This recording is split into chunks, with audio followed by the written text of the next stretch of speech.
ఓం నమః శివాయ. ఓం నమో నారాయణాయ. కర్మ నివారణ నరదృష్టి నివారణ కాల భైరవాయై నమో నమః. ఓం దిగంబరాయ విద్మహే అశ్వవాహనాయ ధీమహి తన్నో కాల భైరవ ప్రచోదయాతు. హరి ఓం.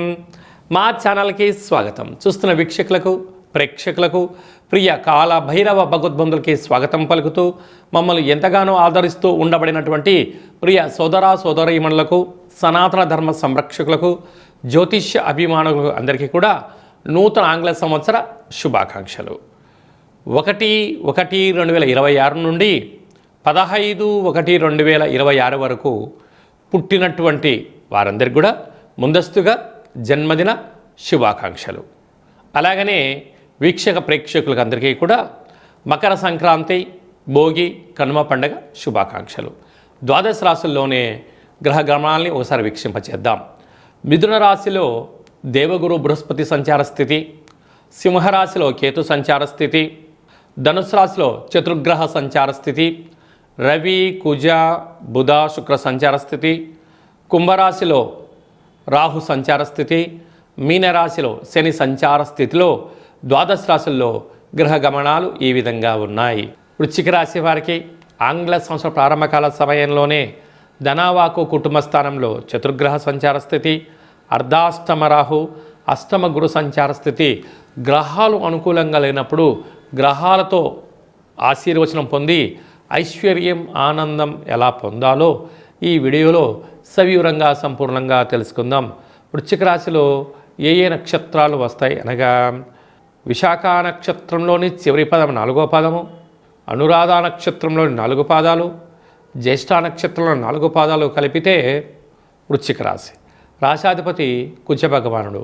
ధనవాక్కు కుటుంబ స్థానంలో ధనరాశిలో ధనుసు రాశిలో ఆత్మకారకుడు రవి, కుజుడు అక్కడే ఉండడం కుజదోషం, బుద్ధికారకుడు బుధుడు ఉండడం వలన బుధాదిత్య రాజయోగం, శుక్రుడు అక్కడే ఉండడం వలన వీరి పరిస్థితి ఎలా ఉంటుంది అంటే ఒకవైపు ఆనందకరం, ఒకవైపు బాధకరం. అంటే ఖర్చులను నివారించగలగాలి, ఆవేశానికి తావివద్దు, మౌనము, సాధన, యోగా, ఆసనం, నడక అనేటువంటి నేర్చుకోగలగాలి. వీలైనంత వరకు ఒంటరిగా ఉండే ప్రయత్నం చేయండి. అప్పులు ఇస్తున్నారు కదా అని చెప్పి తెచ్చుకోవద్దు. బంధుమిత్రులు స్నేహితులు అడుగుతున్నారు కదా అని చెప్పి సమయాన్ని ధనాన్ని రెండు ఇవ్వద్దు. ఈ రెండిటి వల్ల మీకు ఇబ్బందికరమే అని చెప్పి గమనించాలి. ప్రధానంగా ప్రభుత్వపు ఉద్యోగస్తులతో చాలా జాగ్రత్తగా ఉండాలి. పోలీస్ శాఖతో, రక్షణ శాఖతో, న్యాయ శాఖతో చాలా జాగ్రత్తగా ఉండాలని చెప్పి జ్యోతిర్విజ్ఞానం తెలియచేస్తుంది. అర్ధాష్టమ రాహు, అనేక మంది శత్రువులు పొంచి ఉన్నారు.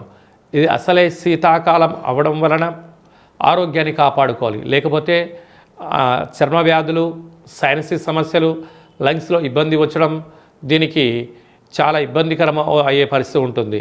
కనుక గోరువెచ్చని ఆహారం, విశ్రాంతి, సూర్యకిరణాలు పడే ప్రాంతంలో సంచారం చేయడం చాలా అవసరమని చెప్పి గుర్తుపెట్టుకోగలగాలి. సంతాన స్థానంలో శని సంచార స్థితి ఉండడం వలన వివాహం కాని వారికి వివాహం, ప్రేమికులకు చాలా మంచి కాలం, వివాహమైన దంపతులకు పుత్రిక సంతాన యోగం, అదృష్టం కలగబోతుందని చెప్పి గమనించాలి.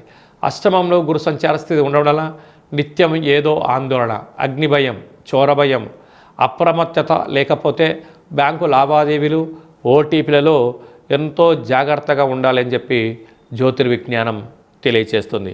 రాజ్యస్థానంలో కేతు సంచార స్థితి ఉండడం వల్ల మీ ఓపిక, పట్టుదల, సమన్వయం పాటించడం వల్ల ఉద్యోగంలో మంచి అవకాశాలు రాబోతున్నాయి. ప్రమోషన్స్ కూడా రాబోతున్నాయి. కనుక ప్రభుత్వ ఉద్యోగం ప్రయత్నం చేసేవారికి చాలా మంచి కాలం. ప్రైవేట్ సెక్టార్లో ఉండబడిన వారందరికీ ఉన్నత బంగారు భవిష్యత్తులుగా గమనించగలగాలి. అదే కాకుండా వ్యవసాయ సోదరీమణులకు, సాఫ్ట్వేర్ ఉద్యోగస్తులకు, హార్డ్వేర్ ఉద్యోగస్తులకు, రియల్ ఎస్టేట్ వ్యాపారస్తులకు, ఎక్స్పోర్ట్స్ ఇంపోర్ట్స్ బిజినెస్ చేసేవారికి, క్రియేటివిటీ రంగాలుగా ఉండబడిన వారందరికీ ఇది చాలా ఓపిక, పట్టుదల, పరీక్షా కాలం అని చెప్పి గమనించాలి. కనుక ఈ పూర్ణిమ తిథి యందున తప్పక శ్రీ రమాసహిత సత్యనారాయణ స్వామి యొక్క వ్రతము, అలాగనే తెల్ల జిల్లేడు వృక్షం దగ్గర దీపము, తెల్ల జిల్లేడు పుష్పాలతో కాళభైరవ స్వామి వారికి మాలను సమర్పించడం వలన సకల దోషం తొలగి ఐశ్వర్యం కలుగుతుందని చెప్పి గమనించాలి.